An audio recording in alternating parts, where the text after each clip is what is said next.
siempre los operadores Lego, ¿no? Me gusta mucho el primer abordaje, que es el primer contacto del paciente. Le pueden cambiar a usted la forma de ver cómo aborda un médico general, un operador Lego, a cómo debería abordarlo usted. Veamos la primera diapositiva. Nos habla de una mujer de 28 años que es encontrada tirada al pie de su cama. No responde al interrogatorio. Aparentemente no hay ningún tipo de antecedentes y las funciones vitales, como ustedes pueden ver, aparentemente dentro de parámetros normales. Pero recuerden, su cabecita a usted de emergenciólogo le dice no todo es lo que parece. Si bien es cierto, no es el caso, pero usted está preparado para identificar patologías como shock. Vayan sacándolo de manera discreta para que ustedes tengan un panorama completo al finalizar la clase. Al examen físico, las pupilas se encuentran mióticas, están reactivas a la luz, aparentemente no hay focalización. Hablamos por focalización la aparición de reflejos patológicos, ¿cierto? O algún tipo de signos que nos ayude a identificar algún problema de estructura nerviosa. Lo que sí, al examen físico, hay cialorrea y diaforesis.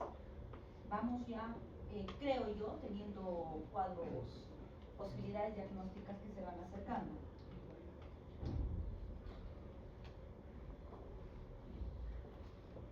Alfredo, ¿qué opinas? ¿Cuál podría ser un diagnóstico para ti?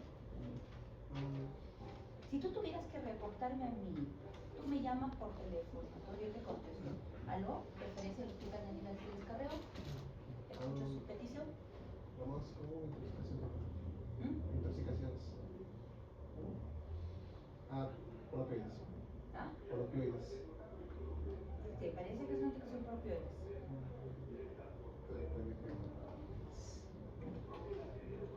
Sí, Aldair. Aldair, ¿qué?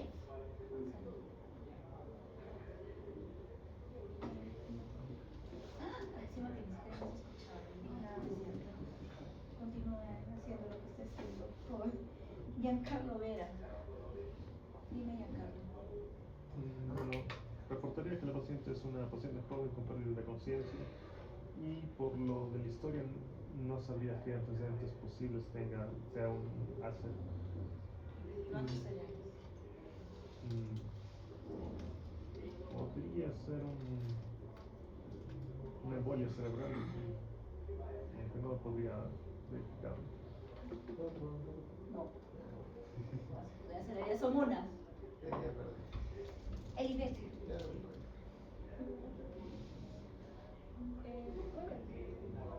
Una intoxicación. Yo no creo, bueno. Sea más claro, por favor.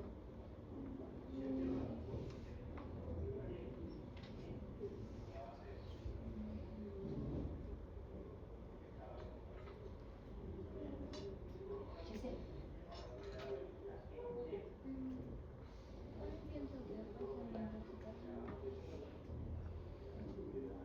¿Por qué?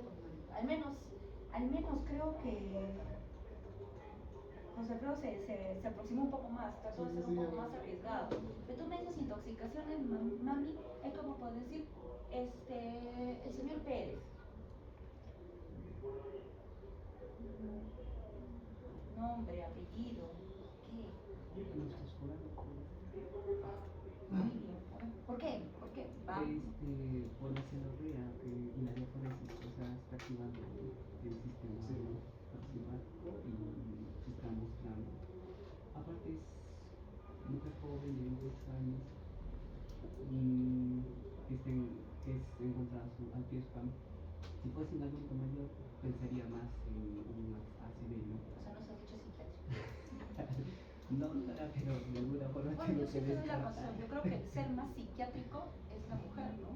Y no es malo decirlo, ni ser parte de una población que discrimina, pero sí, la mujer es psiquiátrica porque parte de su eje hormonal la predispone a eso. Entonces, la principal causa el principal sexo que tú ves a nivel de problemas ansiosos, agresivos, conversivos son las mujeres, eso es cierto. Entonces, sí, me parece lógica tu posición, pero ¿saben qué? Me voy a quedar con lo que dijo. Ay, no me acuerdo cómo. Cosa esa. No, José Alfredo, tú. Ah, Ya. Ya. ¿Qué es lo primero que dijiste? Paciente con pérdida de conciencia. ¿En qué punto? Y es lo que conversábamos siempre. O sea, tú no sabes lo que pudo haber pasado, José Alfredo y Emiliano. Sí, aparentemente sí. Yo también pondría en todo caso un trastorno del sensorio a descartar un órgano fosforado carmamato. O sea, yo lo pondría porque mi toxíndrome me lo dice así, ¿no? Sus pupilas están mióticas, están diaforético, está, como tú me dices, con cialorrea, perfecto. Pero para el problema legal, hasta que tú no lo tengas confirmado, que yo me quedaría con el trastorno del sensorio. Pero la posición es muy buena y ahorita vamos a ir viendo por qué. Ese es el reporte. Entonces, yo agarro Hospital de Alcides Carrión, estamos para apoyarlo, que es lo único que saben decir nuestras locutoras. Entonces, hola, soy el médico del SAMU, ambulancia número 14, para reportar paciente varón, paciente mujer de 28 años con trastorno del sensorio. Ok, ven, esperamos. Punto. Tú trabajas en base a un sindrómico, porque el trastorno del sensorio es un sindrómico que engloba un montón de cosas. ¿Qué engloba? Primero, el trastorno del sensorio es aquella alteración de la conciencia en donde el individuo no se percibe a sí mismo y tampoco percibe su entorno. Y para que ustedes puedan entender cuál es el componente fisiológico en este trastorno, tienen que recordar dos áreas que posiblemente las han visto en neurofisiología. Lo primero, el nivel de conciencia, eso es el hecho que tú estés despierto, así como están ahorita algunos, es decir, el componente cuantitativo va a estar dado del SARA.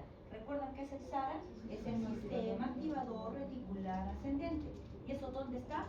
Aquí, en el tronquito cerebral. Entonces, este SARA hace que tú estés vigilante, que estés atento, que estés despierto. Si el problema, si tú estás con un problema de dimensión cuantitativa, ya tú sabes dónde está el problema. Tu problema posiblemente esté en tronco, es decir, tu componente cuantitativo.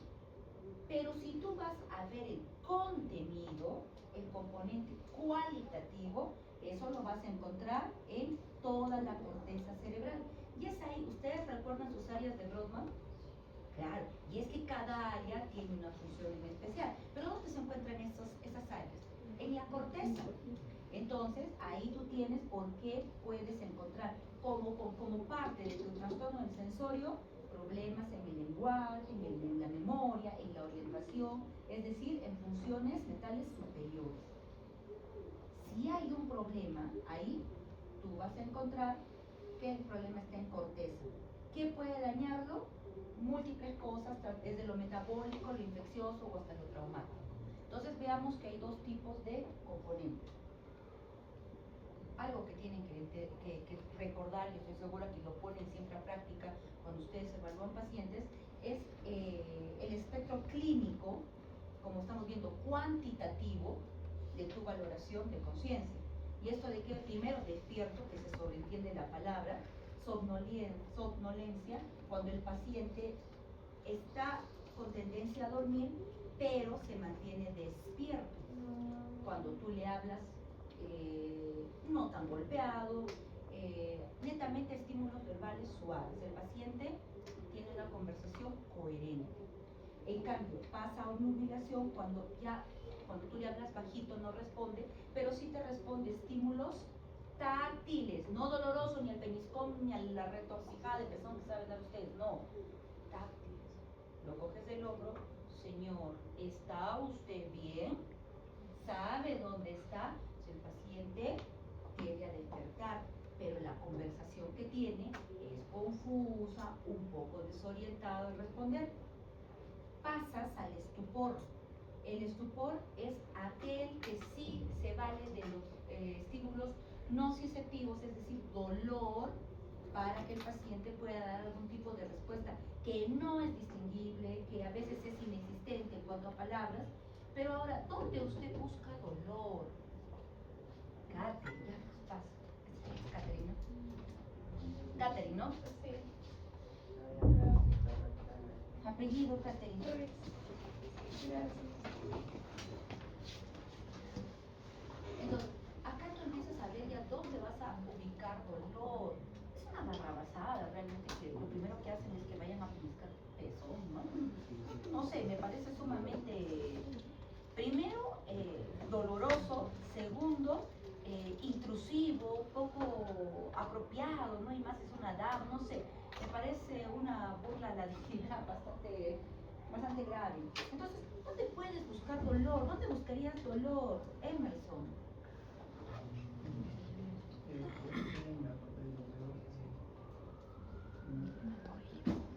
Ya.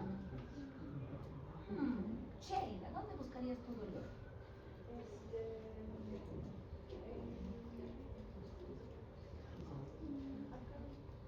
Acá no. El corazón duele cuando te engañan, sí, mamita, pero no hablamos de ese dolor.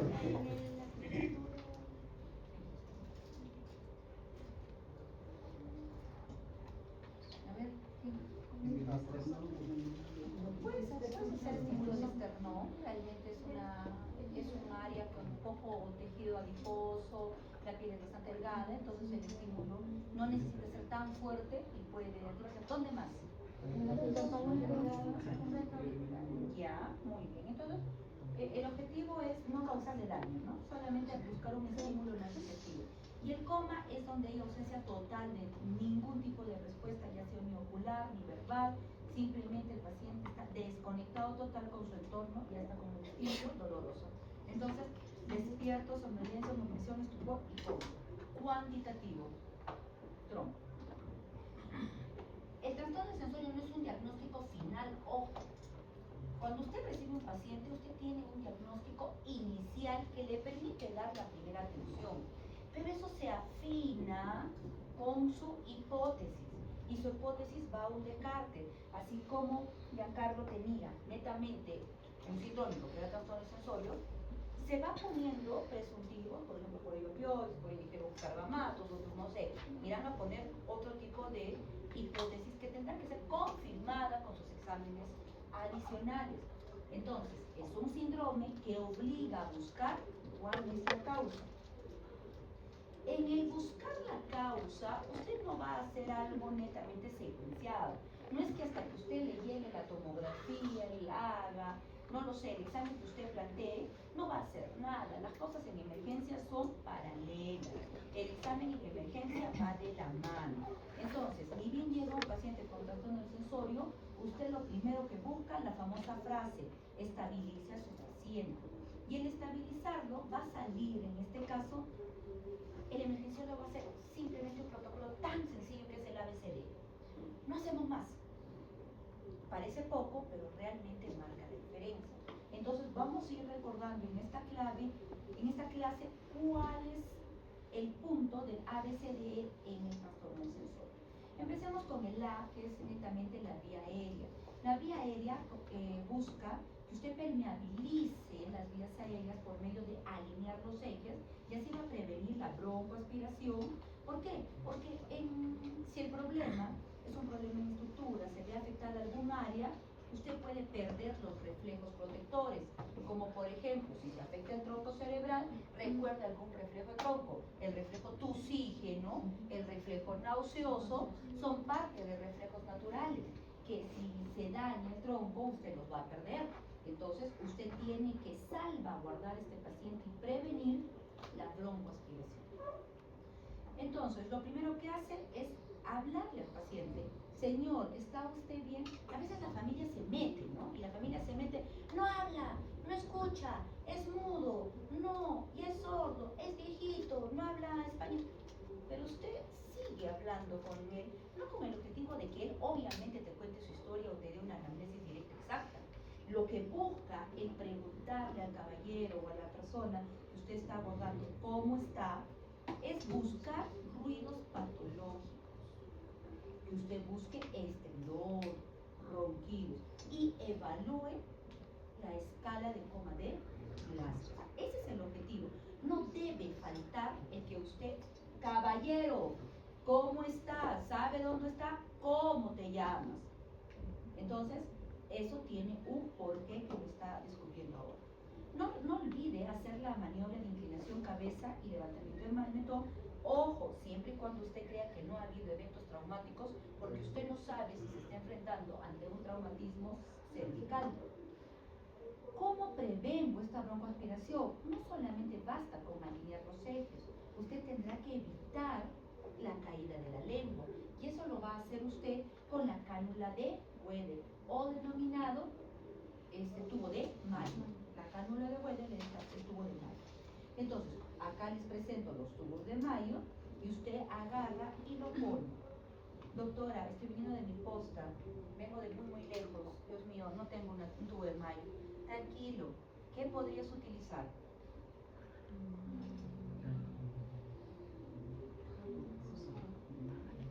¿Qué utilizamos? ¿Qué utilizarías?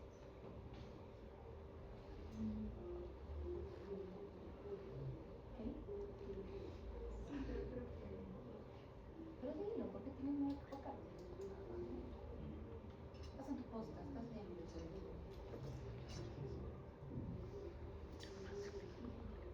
Yo utilizaría una jeringa de bebé.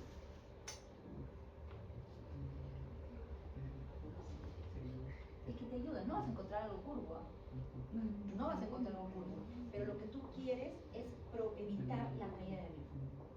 Aparte, la jeringa de 20, sacando el émbolo, te permite, cortándolo rapidísimo, te permite una buena área para aspiración.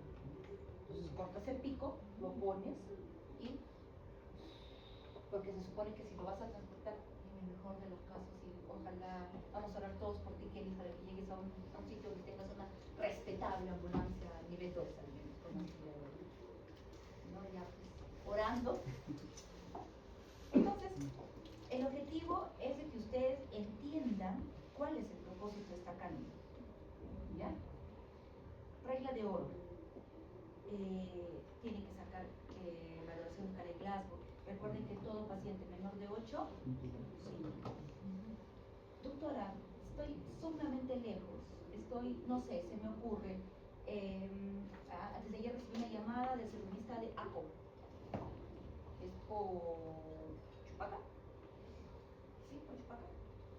Y más lejos de Chupaca. El chiste de que la agarrara decía, era un anciano que se había caído de su mismo nivel de altura, pero estaba con un trastorno de sensorio.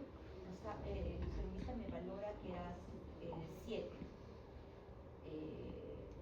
Regla para mí, lo que tú digas, le resto 2. O sea, el receptor espera a un paciente -2 de Glasgow que reporte. ¿Por qué? Porque el transporte, el movimiento, eso ya no es parte de su segmento, pero sí es bueno saberlo. La fisiología de la aceleración y desaceleración en la ambulancia. ¿Cómo va el paciente? El paciente no va inverso, ¿cierto?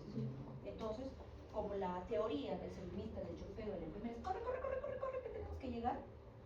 Como va embalado, el paciente va de cabeza, por decirlo así. ¿Para dónde van por lógica? ¿Para dónde van todos los fluidos? Claro. Y cuando hay un frene, ¿para dónde van los fluidos?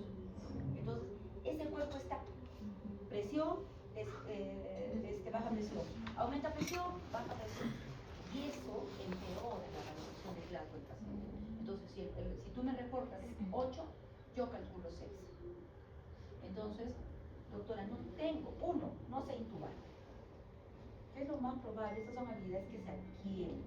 2, no tengo laringoscopio, no tengo tubo endotraqueal. Bueno, pues entonces llévate en tu maletín, llévate un tubo laríngeo, una máscara laríngea, que es parte del maletín que ustedes deben tener. Simplemente meten la máscara laríngea y lo insuflan. Y eso se infla y bloquea toda la cavidad. Es una intubación rápida. Cuando tú llegues, te voy a desinflar tu máscara laríngea y lo intubaré. Pero tú, 1, has controlado la vía aérea, 2, ya has hecho neuroproducción, de ser el caso. Entonces, la regla de oro, valoración de escala de Glasgow para intubación endotraqueal. B, Ventilación y oxigenación. Acá lo que tú buscas es evitar lesiones cerebrales por hipoxia o por cambios en el CO2. Entonces, está dependiente de funciones vitales, que es continuamente estar valorando frecuencia respiratoria, saturación de oxígeno, y es ahí hasta donde ustedes llegan. Se olvidaron de toda la fisiopatología ustedes. Ustedes hicieron, al subir de ciclos, hicieron cancelatorio de cursos. Entonces, función respiratoria, frecuencia respiratoria, frecuencia cardíaca, temperatura, saturación de oxígeno, presión arterial y VO2. La pregunta es, ¿evalúan realmente el trastorno del sensorio, patrones respiratorios? ¿Cómo se hace una evaluación del patrón respiratorio? Se hace a pie de cama con su paciente y se hace en 1 minuto y se diagrama. Yo me paro a pie de cama en mi paciente, voy viendo la respiración y voy diagramando. En esta diapositiva ustedes van a poder ver los principales patrones. Lo que ustedes más buscan es la bradipnea y la taquipnea, que es lo que ustedes lo tienen bien fijado. Pero ¿por qué no girar un poco más a ver patrones como por ejemplo el patrón de Biot?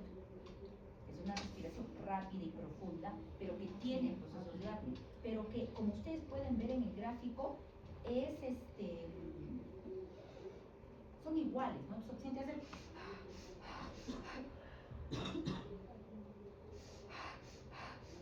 tú vas y vas diagramando. Muy diferente a la chain stop. La chain stop, en cambio, es progresivo en amplitud y frecuencia y luego disminuye hasta el apnea. Entonces el paciente está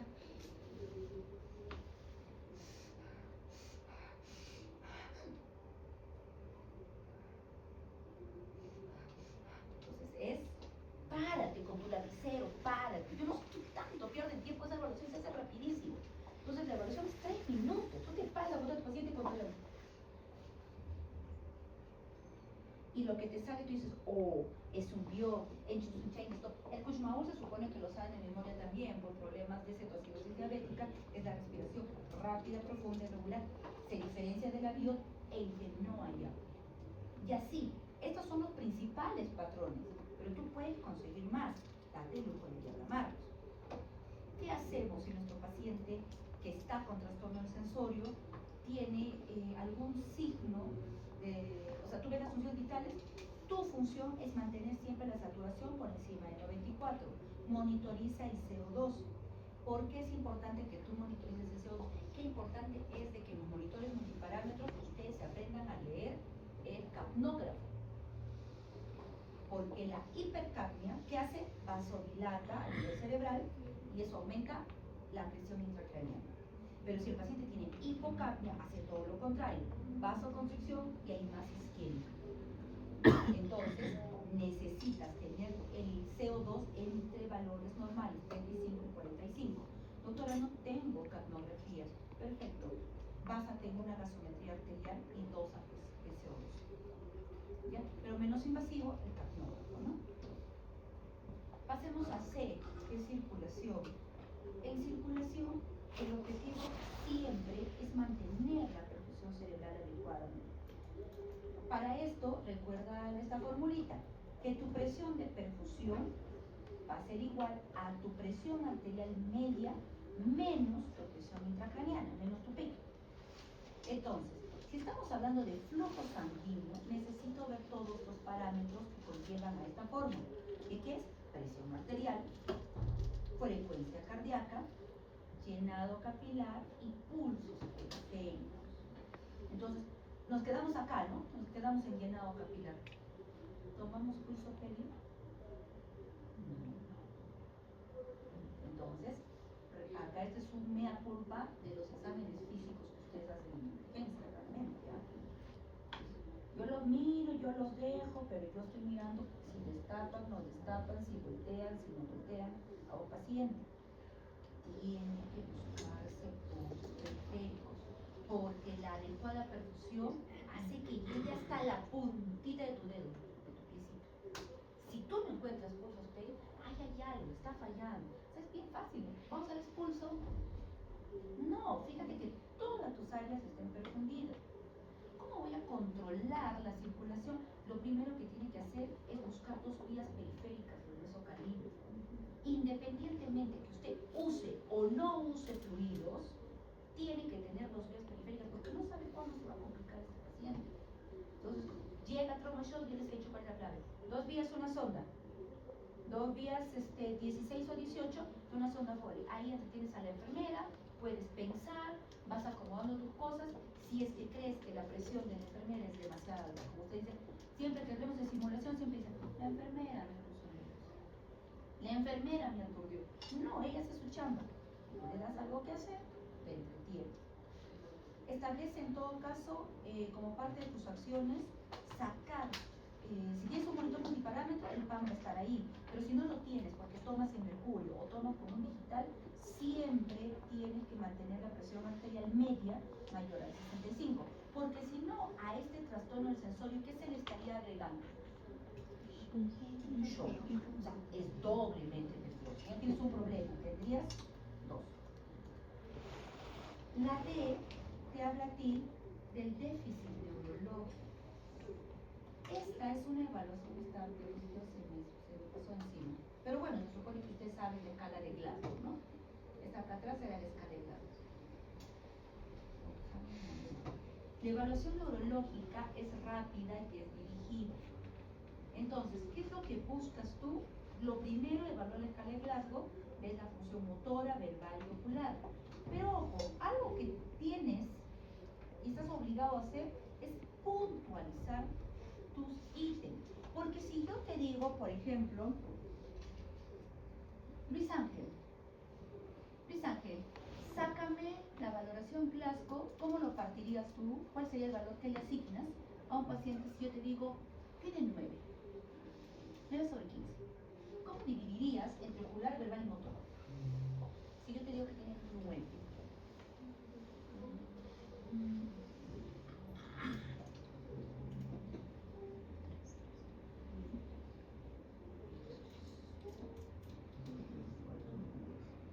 Dos, 3 y 4. ¿Cómo le asignarían la valoración 9 Milene? ¿Será que se tendría que reportar de manera individual? Lógico, porque él dice 2, 3, 4, pero para ti puede ser 3, 3, 3, 3. 3, 3, 3, ¿no? 9. Entonces, ¿cómo voy a saber yo cómo nos ponemos de acuerdo? Entonces, es obligación del que lo valora, ocular tanto, verbal tanto, motor tanto. Me va a permitir a mí dar un correcto seguimiento. Pero ahora tienes otro problema. Te pregunto, María Fernanda, ¿cuál es la escala de Glasgow de un paciente que ha sufrido trauma facial? Un trauma facial así, brutal. No tiene cara, pero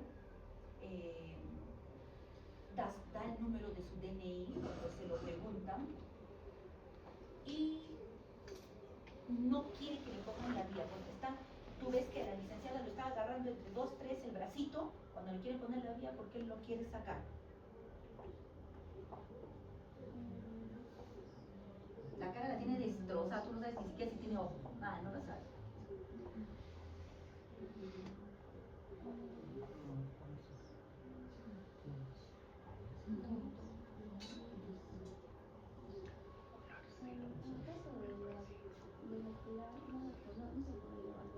¿Qué le pongo? No le puedo poner cero.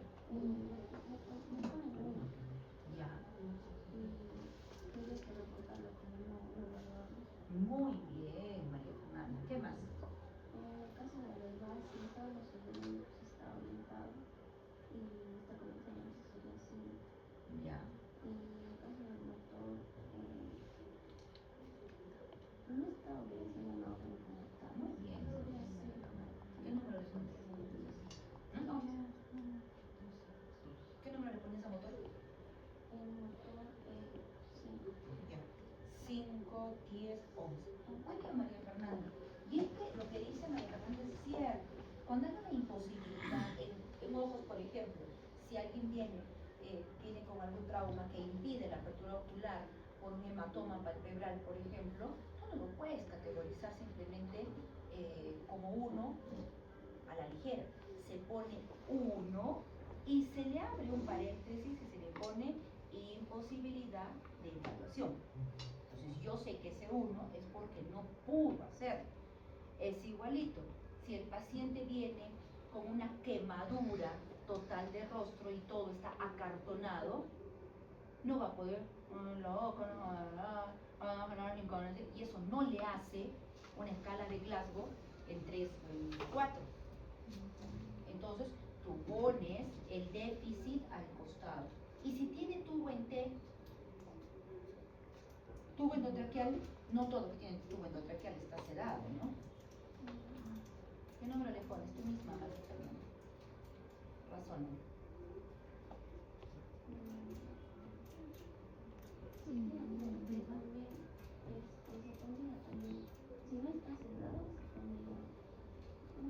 Claro, sigue siendo una imposibilidad, ¿sí o no?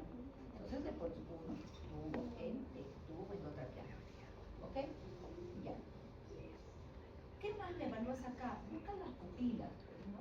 No solamente como parte del reflejo, sino buscas la simetría, si hay isocoria, si hay miosis, si hay miliasis, si hay anisocoria, si hay discoria. Entonces, se supone que ustedes saben reconocer una discoria de una anisocoria. ¿Cuál es la diferencia? Jessica. Equivocado. Joseph, perdón, conflicto. En lo que es anisocoria, las pupilas tienen diferente tamaño. Y la discoria. En la discoria,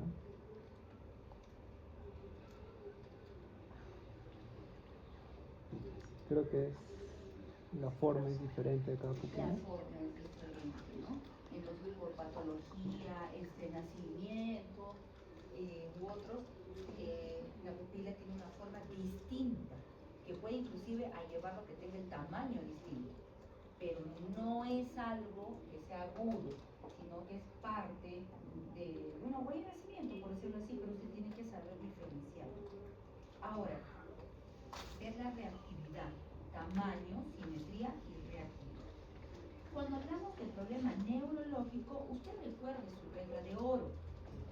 Todo paciente tiene que sacarse el hemoglucotés. O sea, el hemoglucotés no se le saca solo a alguien que tiene un antecedente de diabetes. El paciente que llega con un accesorio debe ser totalmente mecanizado en que usted saque un hemoglucotés. ¿Por qué? Porque la hipoglicemia es el limitador por excelencia. La hipoglicemia te puede dar pacientes que focalizan. Les mejoras la glucosa, y mueve todo. Entonces, la hipoglicemia es algo reversible, identificable en primer momento, que tiene que ser descartado porque es el primero en causar déficit neurológico y hasta imitar focalizaciones. Ojo. Escala de Glasgow. Vamos a hacer una pausa en este D, no vamos a continuar con el E, y necesito hablar con ustedes de la escala FOW. La escala FOW, a diferencia de la escala de Glasgow, que como ustedes ya saben, pues no fue hecha para ver este tipo de pacientes, fue para ver TEC, pero a nosotros nos vale para hacer el seguimiento de la evaluación neurológica de estos pacientes.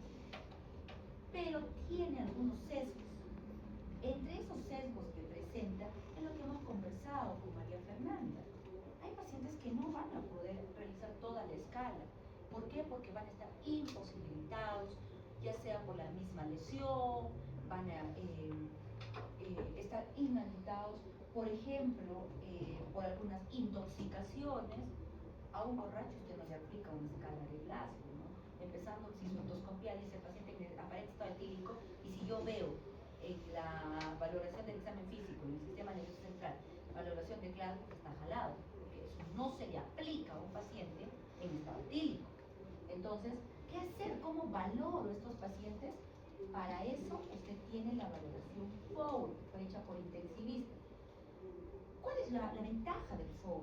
La ventaja del FOW es que netamente está basado en acciones del tronco cerebral, que no se van a ver abolidos por causales externos. Entonces, usted va a poder ver que la respuesta ocular acá es espontánea, al ruido, al dolor, pero tiene acá lo que nos interesaba y conversábamos: reflejos de tronco, pupilas, reflejos corneales, netamente si están presentes o ausentes. La respuesta motora, obedece órdenes, localiza dolor, persona normal. La respiración, que también, mira, estos dos te dan cosas de tronco, te dan cosas cuantitativas en tu conciencia. No va a poderse fingir, no va a poderse suplantar. Entonces, si realmente, retomando al tema de que hay personas que impostan muy bien su sintomatología, porque es lo que pasa, ¿no? Cuando yo estoy cansada realmente de aquellos, cierto, la mujer es psiquiátrica, pero el hombre es bien manipulador también, ¿no?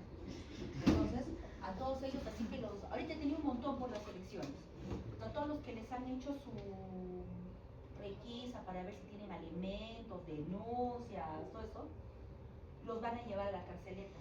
Y están en la carceleta, se desmayan, se ponen mal, y la policía tiene la obligación de llevarlos a centros de salud para verificar que no estén mal.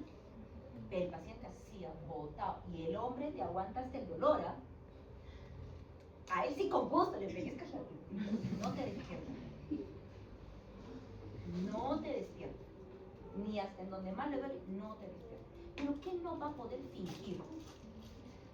Reflejos de tronco, ahí no va a poder, porque si tú le abres el ojito y le quieres hacer, no va a poder. No va a poder ver reflejo corneal, no va a poder controlar que la pupila se dilate ante el reflejo de la luz, no va a poder hacerlo. No va a poder impostar una respiración a un patrón respiratorio patológico. Entonces, la escala de Four te da ciertas ventajas sobre la escala de Glasgow. Doctora, la escala de Glasgow te dice menor de 7 lo intubo. Es un número, o sea, menor de 8, no, perdón, menor de 8, es un número, así, tal cual. La escala de Four, usted no va a encontrar un punto de corte exacto. O sea, no hay una tabla estandarizada que te diga de tal punto a tal punto está mal, de tal punto a tal punto más o menos mal y de tal punto está mal. No. Lo que tú tienes son aproximaciones. Te dice que si tú sumas son aproximaciones. Tienes 16 puntos, el paciente está consciente. Entre 8 y 15 puntos hay un trastorno moderado leve. Menor a 7 puntos, un coma con alto riesgo de mortalidad hospitalaria. Y si tienes 0 puntos, que acá sí tienes la posibilidad de 0, no como el Glasgow, ojo, ¿qué te dice? Muerte cerebral. Entonces, en la escala de Glasgow tú tienes 1, 1, 1 como mínimo. No responde, no habla, no se mueve, pero te pone 3. Acá te pone 0. Y acá esta ventaja para los que llevamos medicina de emergencia es que cuando ya tienes 0, no te lo interesa. Es de muerte cerebral. Entonces minimizas tus abordajes. Entonces, ¿por qué superior? Acá esto está mal, por favor, en esta diapositiva. No es claro. ¿Por qué superior el Four en la práctica clínica? Porque evalúa el tronco cerebral. ¿Ya? Ojo, después me van a... Esto se me fue, error de... ¿Ya? Entonces, ¿por qué? Porque evalúa el tronco cerebral el Four. Aparte, te permite ver muerte cerebral, que no lo ves con el Glasgow. En el paciente que está intubado, sí te ayuda la escala de Four también, porque el Glasgow, no, como decía María Fernanda, no se puede. Te pone un 1 y te pone una restricción. En cambio, el Four no depende de la respuesta verbal. Retomemos, regresemos a la parte E de nuestra ABCDE. Aparentemente es bastante fácil, ¿no? Pero miren todo lo que conlleva. El E, chicos, es la exposición. A veces nosotros nos quedamos con el ABC, pero no hacemos el D y mucho menos el E. ¿Cuántos de ustedes realmente desvisten a su paciente? No lo hacen. ¿Cuál es el objetivo? Buscar lesiones graves que pasan desapercibidas para usted. Yo tuve un paciente que llegó a trauma shock con trastorno del sensorio. Este paciente sí estaba con shock. Marcaba una PAN de 70-50, creo. Entonces empezamos a ver No me acerqué al paciente mucho, fue la residente, estaba con la residente de tercer año, y la residente de tercer año se encargó vía aérea, más de mayor rango, mi residente vía aérea, entonces le dejó al residente de primer año el resto, ¿no? Tenía una lesión en ceja, sangraba horrores,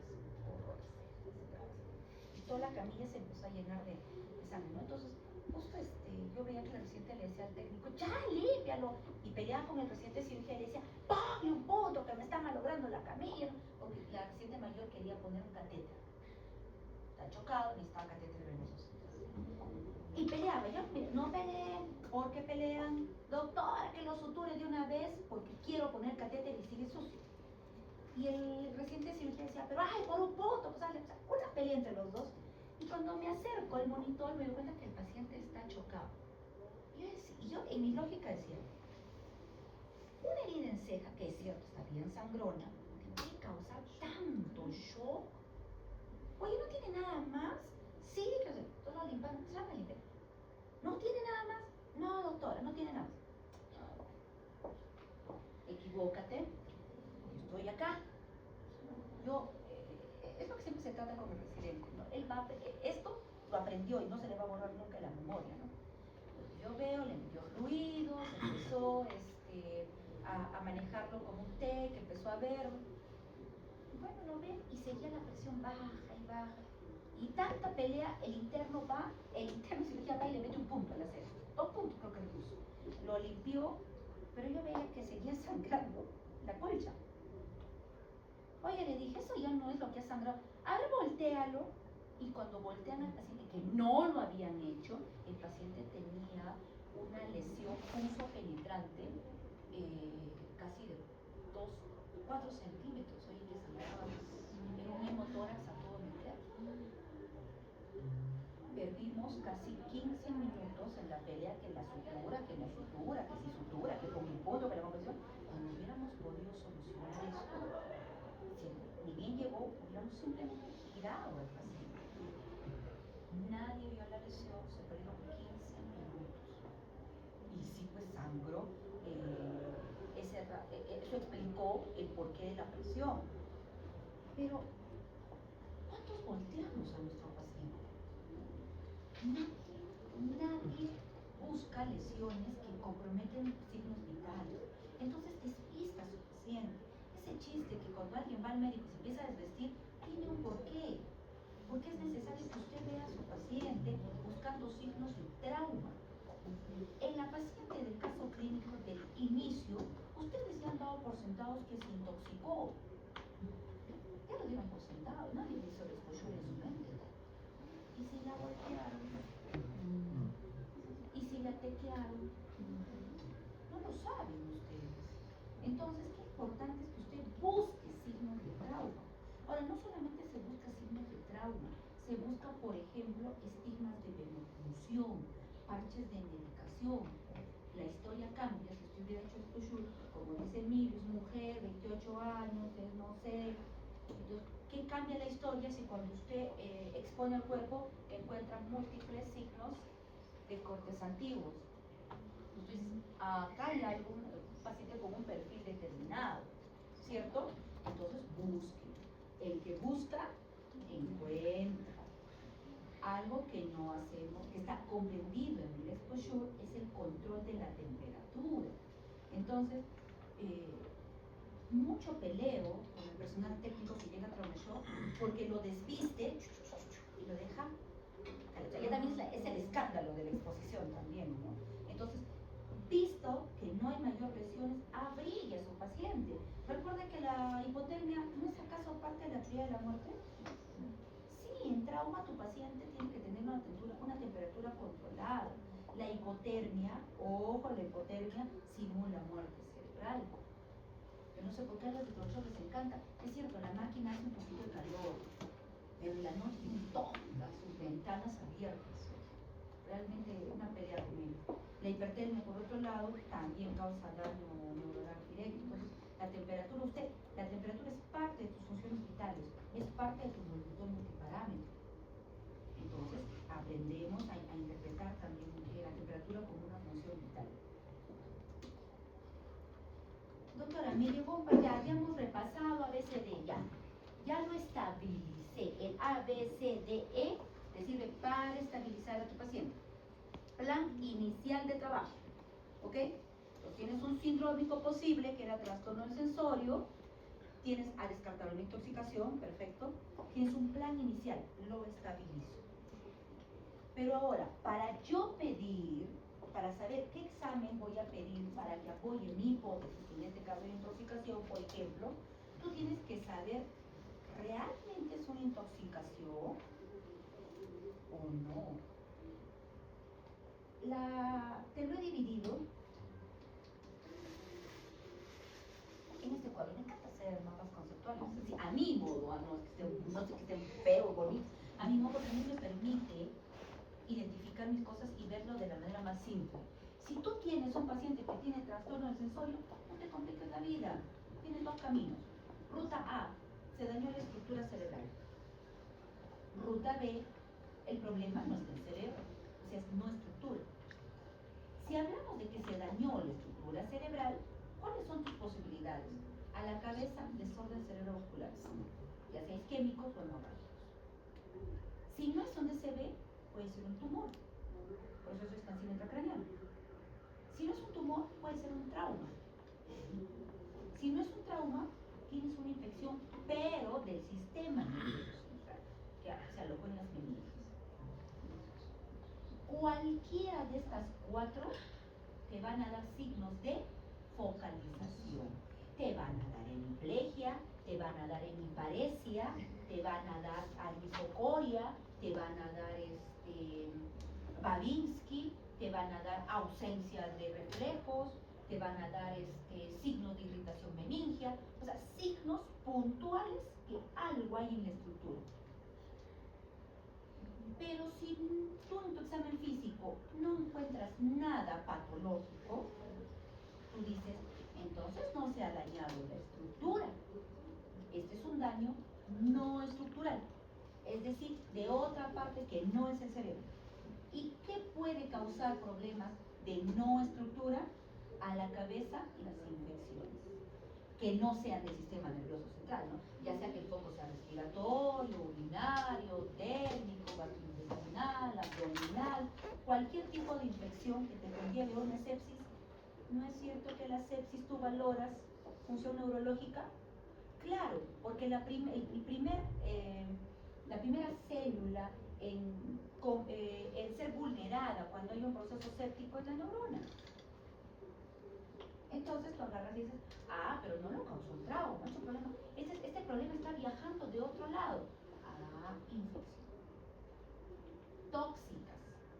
Por ahí hemos estado viendo. Sí, pues, pueden ser múltiples. Cuando tú me dices intoxicación y yo te miro, es porque tienes tantos elementos que te pueden entrar en esta denominación que es muy ambiguo realmente.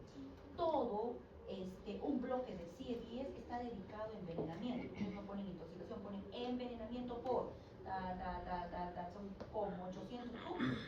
Entonces, intoxicación es muy grande. Si tú quieres agruparlo porque no tienes el causal exacto, entonces utiliza tus toxindromes. Tienes 6 toxindromes que te agrupan por familias y te dicen, oye, esta sustancia pertenece a este toxindrome. Y te da de pupilas, te da de trastorno sensorio, te da de mucosas. Puedes agruparlo por toxindromes si no tienes la sustancia como tal. Si no es infección, si no es tóxica, pasas a tus causas metabólicas. Y en tus causas metabólicas tienes electrolitos. Recuerda que el electrolito que más daño te hace es el sodio y el cloro. Encefalopatías. En tus encefalopatías ingresa la hepática, encefalopatía por huir de la renal, y entran tus encefalopatías hipóxicas por falta de oxígeno. Y tienes las endocrinológicas, es decir, las que están debidas a variaciones en la glucosa, hipoglicemia, hiperglicemia, y aquellas, por ejemplo, relacionadas a las hormonas tiroideas. En el coma miserematoso el paciente está totalmente abogatado también. Entonces, entran en este grupo. más problemas. Busco, toque, focaliza, ¿qué voy a pedir? Si focaliza, el problema está en, ¿qué pido? ¿Voy a pedir un hemograma? Sería muy bueno un problema o un apoyo diagnóstico basado en imágenes, tomo o resonancia. Pero si mi paciente, ahora, lógico, cambia si yo encuentro signos meningios, ¿qué voy a pedir? Que como han visto ustedes en su taller, debe ser precedido siempre por una recomendada una tomografía, ¿no? Entonces, pero vamos orientándonos ahí. Pero si tu paciente al examen físico no te focaliza, tú giras tu versión y dices, oye, este es un problema no estructural, ¿qué voy a pedir? Una AGA para ver si es sodio, si es cloro, si yo lo veo como un pato pintado de palillo, lo es histérico, un perfil hepático, porque puede ser una encefalopatía hepática. Si agarra y la paciente, si lo veo edematoso, así, totalmente edematizado, y lo veo pálido, terroso, una creatinina. Si agarro y me dice lo que decía Emilio, es una mujer joven, entonces puede ser tóxico, pido panel toxicológico. Entonces, tus exámenes de laboratorio se apoyan en este sencillo cuadro. Entonces, coma estructural, lesiones del sistema nervioso, coma tóxico metabólico, secundarios. Tanto el estructural como el no estructural o metabólico difuso también tienen ciertas características. La estructura es súbita, en cambio el metabólico es gradual. La estructura focaliza, el metabólico todo es simétrico. En caso de la estructura, los movimientos casi son raros, sin un ritmo, mientras que en los metabólicos se encuentran las mioclonías, las asterixis, ¿no? Y obviamente en la estructura la neuroimagen, mientras que en el metabólico la analítica de sangre. El diagnóstico diferencial, una lista que cubre el 95% de causas con trastorno sensorio, es tu mnemotecnia del IOTIPS, ¿no? A para alcohol y acidosis, E de endorfina y electrolitos, I insulinas, o sea, las hipoglicemias, la O, oxígeno opiáceos, la U de urea, es decir, problemas renales, la T de trauma, temperatura o tumores, la I de infecciones, la P, ojo, no solamente pollo o intoxicaciones, sino también psicógeno, estados de catatonia o trastornos de conversión, y S de Stroke. ¿Recuerdan la escala Fowler que habíamos dicho que nos permitía evaluar pacientes con muerte cerebral? Muy bien, todo lo que hemos visto hasta ahora son estados reversibles. Tanto los no estructurales van a ir dependiendo, obviamente, si tú tienes una hemorragia subgranular, un Fisher 4 ya no es recuperable muchas veces, ¿no? Va a quedar con algunas secuelas y todo.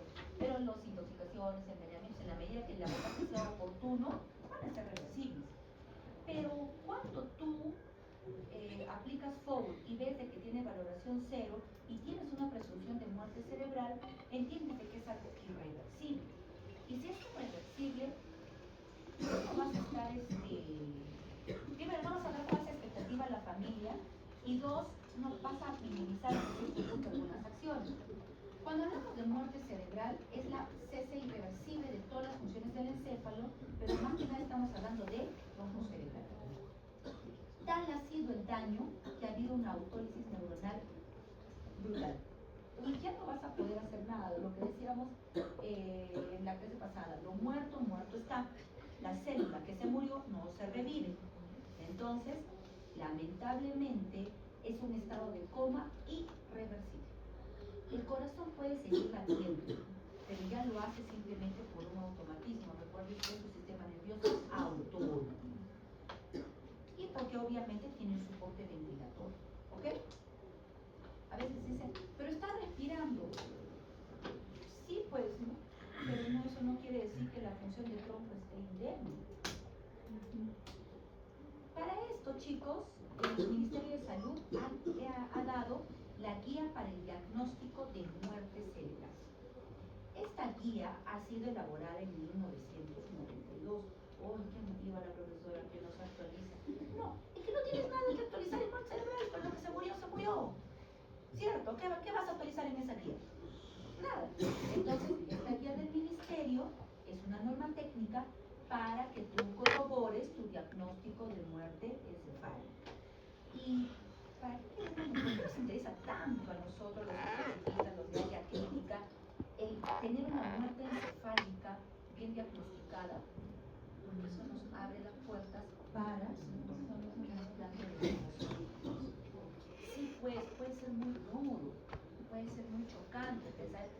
hablar de un familiar que está pasando de por sí algo tan doloroso, tener que hablar de este tema, pero áreas especializadas como Procura, que es todo por acá alrededor de trasplante, de órganos y todo eso, sabe cómo abordar estos temas.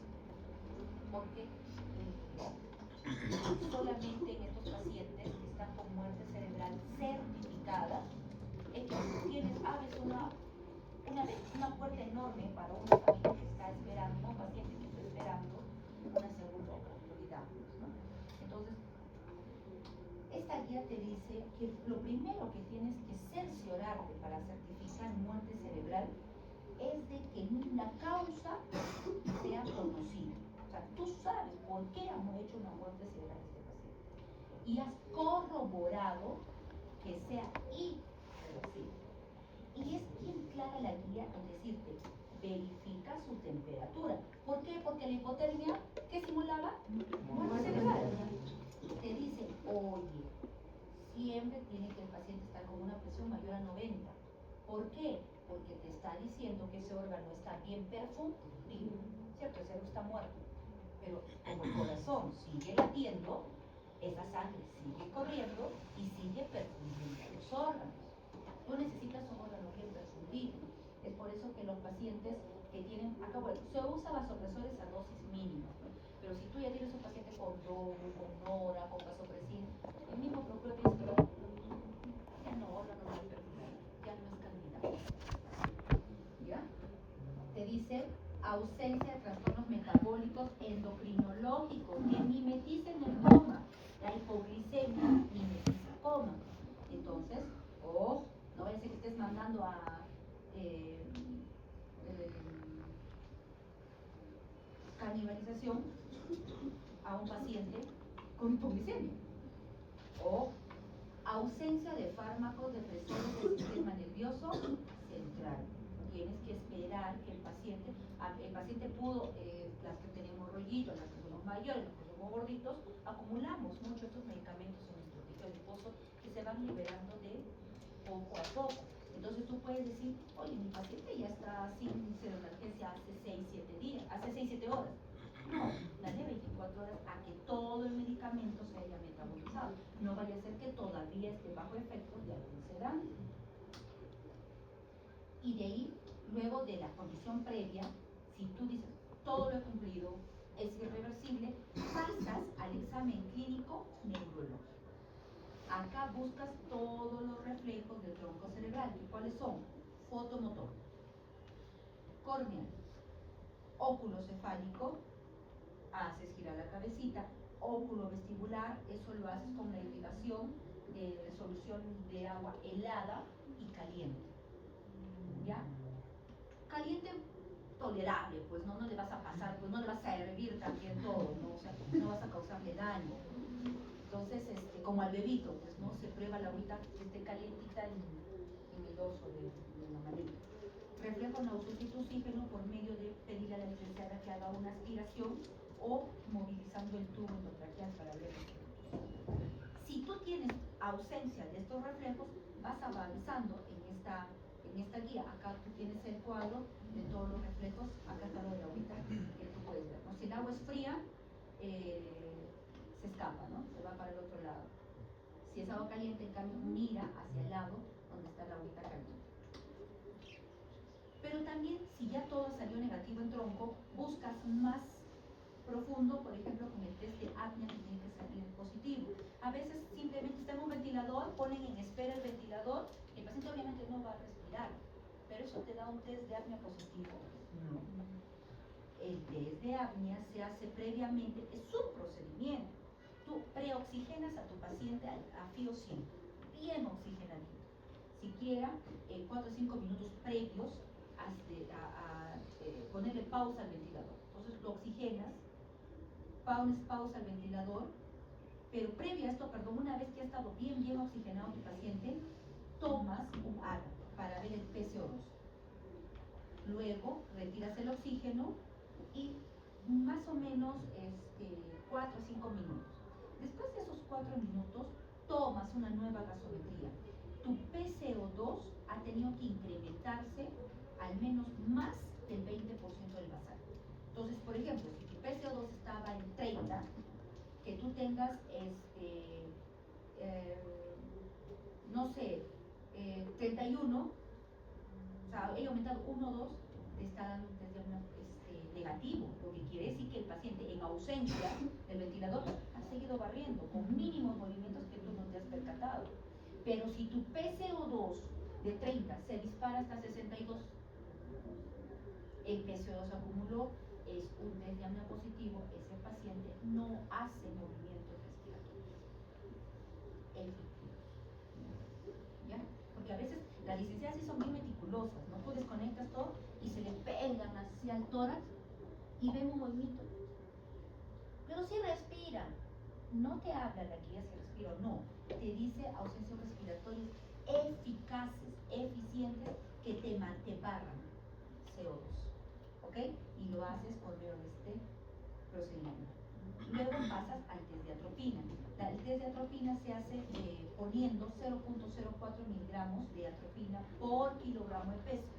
Para esto, antes de poner la atropina, también tomas una frecuencia cardíaca basal y pones la atropina. En 1 minuto tiene que elevarse al menos 10% si es que todo está bien. Entonces, si tu paciente tenía una frecuencia cardíaca en 80 y le pones atropina, pasa 1 minuto y se elevó a 82, no funciona. Ese paciente no está reaccionando. Pero si de 80 se pasa hasta 120, o desde atropina, ¿ok? No basta, todo doctora cumplió, muerte cerebral, no, tienes que observarlo. Entonces la norma te pide que en mayores de 5 años se observe 6 horas, pero si hizo un paro cardiorrespiratorio, tú lo sacaste, o sea, es decir, este es un síndrome post-RCP hasta 24 horas. ¿Ya? Entonces, después de esas 6 horas, doctora, 6 horas sigue igual, se vuelven a repetir las pruebas, ¿eh? Doctora, sigue igual, perfecto. Tu confirmatoria, al menos nosotros lo que hacemos es el doble transcranial, porque el electroencefalograma bajarlo todo es muy engorroso. Pero te puedes valer de la angiografía cerebral, el electroencefalograma y el doble transcranial o la gamografía cerebral. ¿Para qué? Para que tengas una prueba confirmatoria de imagen que te diga que no hay mayor actividad. Entonces, una vez que se ha cumplido con todos esos parámetros, tú das la voz a procura y el paciente, de acuerdo a la decisión de la familia y sus antecedentes médicos, podrá ser candidato. Realmente es sumamente fácil, como ustedes ven, abordar trastornos sensoriales. Y no estamos abordando causas, ¿sabes? La clase era solo trastornos sensoriales. Tus causas saldrán de tu guía de stroke, de tu guía de TED, de tu guía, no sé, de abdomen quirúrgico, saldrá ya de tu nosológico. Volvamos al caso clínico del inicio. Esta paciente de 28 años encontró la pie de cama que no responde al interrogatorio. Lo único que te daba buena prueba era no focalización. Entonces, si tu evaluación de tu médico Lego te está diciendo, Andrea, si te está diciendo que no focaliza, ¿dónde está el daño? ¿Estructura o no estructura? No estructura, así de simple. Te daba, ¿tienes infecciones? ¿Tienes tóxicos o tienes metabólicos? Pero acá te dice bien claro, no antecedentes. ¿Qué descartarías? Infección, ¿cierto? No hay antecedentes de todo, de gripe. Ahora, en lo que te dice no antecedentes, aparentemente no es hepática, no es renal, no tiene otro problema, también las metabólicas las descartarían. Entonces lo que te dijeron por ahí es una mujer joven, cerebrovascular por eso.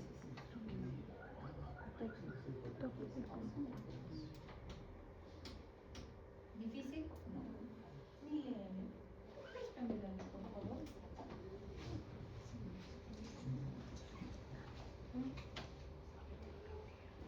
Muy bien, chicos. Espero que haya sido sumamente claro para ustedes. Como ven, es una clase realmente pequeña, sencilla. Le he pedido